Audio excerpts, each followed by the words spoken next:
Night నా బండి దొంగిలించారు.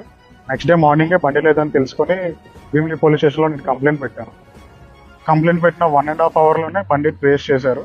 ఇప్పుడు ఇక్కడ కమిషనర్ గారి ద్వారా నాకు ఇక్కడ బండి ఇవ్వడం, దానికి పిలవడం జరిగింది.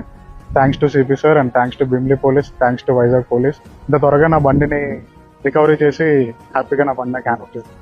రాజోక్లో ఉంటాము. మా నాన్నగారు పనికి వెళ్ళిపోయారు, మా అమ్మగారు కూడా పనికి వెళ్ళిపోయారు, నేను కాలేజ్కి వెళ్ళిపోయాను. తర్వాత ఇంటికి వచ్చి చూసేసరికి డోర్స్ అన్నీ ఓపెన్లో ఉన్నాయి. తర్వాత బీరువా చూస్తే మొత్తం గోల్డ్ అంతా పోయింది. 7.5 tolas gold and 25 tolas silver మొత్తం పట్టుకొని వెళ్ళిపోయారు. తర్వాత నేను ఇలా పోలీస్ కంప్లైంట్ ఇచ్చాను. విత్ ఇన్ 1 డేలో మొత్తం రికవరీ చేశారు. Thanks to CP sir and thanks to Vizag city police. నమస్కారం అండి, నా పేరు గోపి, నేను వైజాగ్ నేవల్ డాకెట్ ఎంప్లాయ్. మేము గత సంవత్సరం అక్టోబర్ నెలలో కాశ్మీర్ టూర్ వెళ్ళడం జరిగింది. మేము వచ్చేటప్పటికి మా ఇంట్లో దొంగతనం జరిగి బంగారం వస్తువులు సుమారు 40 తులాలకు పైగా పోయాయండి. అయితే మా ఇంట్లో దొంగతనం జరిగిన విషయంలో ఎటువంటి వేలిముద్రలు కానీ